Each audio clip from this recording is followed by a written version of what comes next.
Jessica was sitting on a branch of his favorite tree, forbiddingly smoking the tobacco that was beheld for the elders, as all youths who think they are men do. "Aren't you scared?" He heard the voice of his best friend and cousin, Koatoe.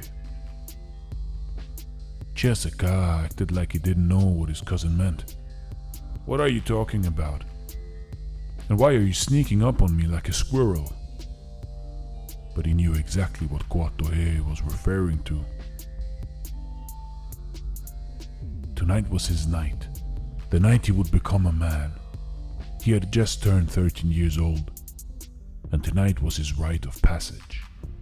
The night he would leave his childhood behind and turn into a Cherokee warrior.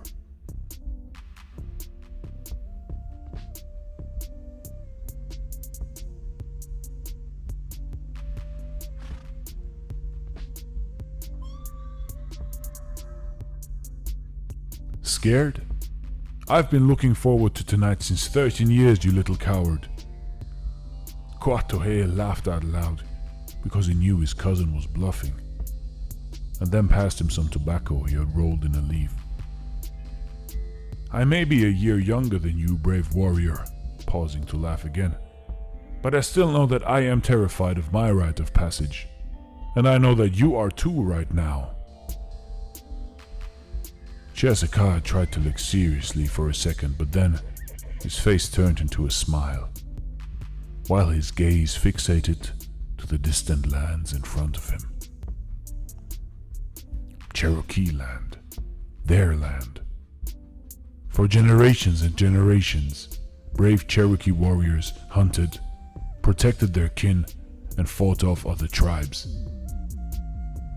To do so, they each had to pass their rite of passage, prove their heart, prove that they were fearless, that they were able to lead the tribe, defend the tribe, and if necessary, die for the tribe. When a boy turns 13, in that year he must spend a whole night in the deep forest on his own, blindfolded, sitting on a stone, and must not move, nor take the blindfold off or run away.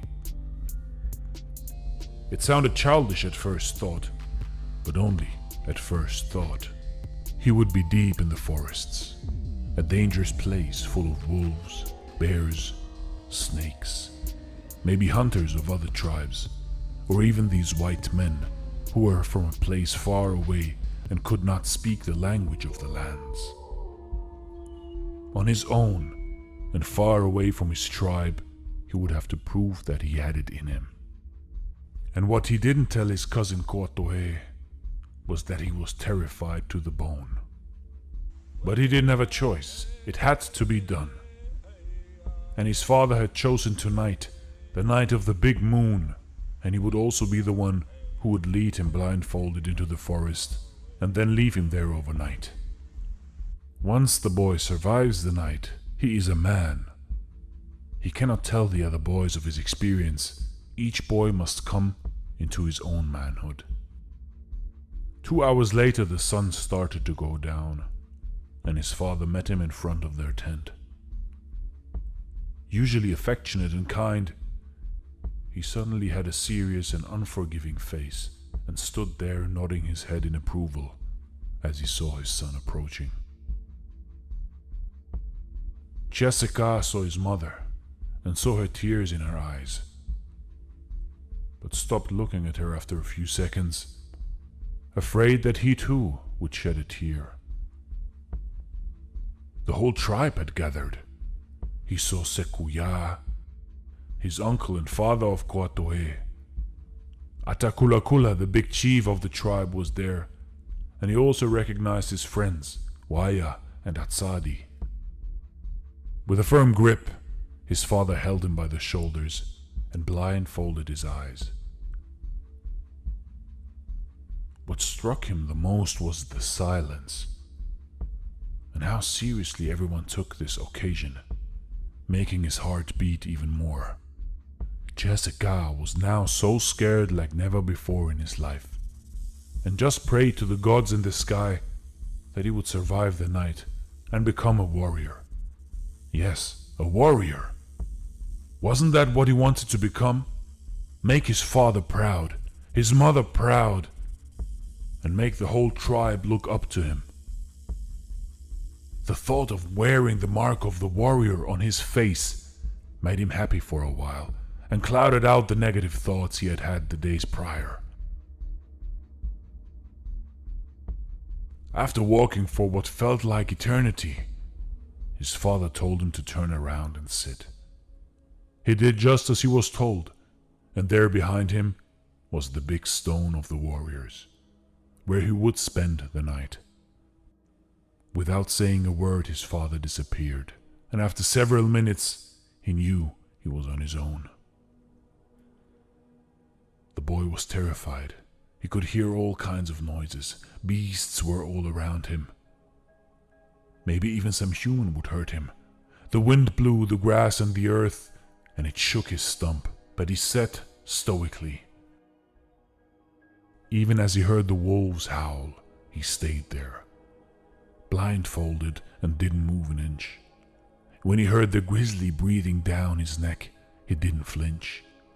As he heard voices of other Cherokee, who he knew they were from another tribe, he sat quietly and determined. As the rain came, he let it touch his hair and body without moving. He felt a snake crawling on his arm, and was fearing death, but stayed vigilant and a warrior at heart throughout.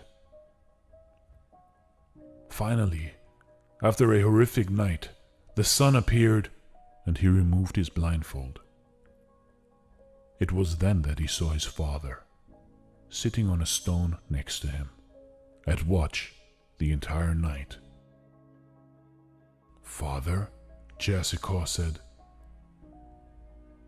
"Congratulations, son. Now you are a Cherokee warrior," he said with a smile on his face as he passed him some tobacco rolled up in a leaf. Jessica couldn't believe his eyes. "What? You thought I didn't know you were smoking secretly upon your tree?" his father said. "But don't tell your mother I gave you this." Jessica had to fight the tears, so emotional was this moment. His father had been there all night, watching out for his safety, and he, Jessica, had been brave in front of his father's eyes, and even got offered the tobacco of the elders and grown men. "Now, Jessica, we are more than father and son. We are two warriors of the same tribe." Jessica couldn't wait any longer, ran up to his father and gave him a grizzly bear's hug. "You see, we are never truly alone. Even when we do not know it, our family and friends are watching out for us, sitting on a stone beside us.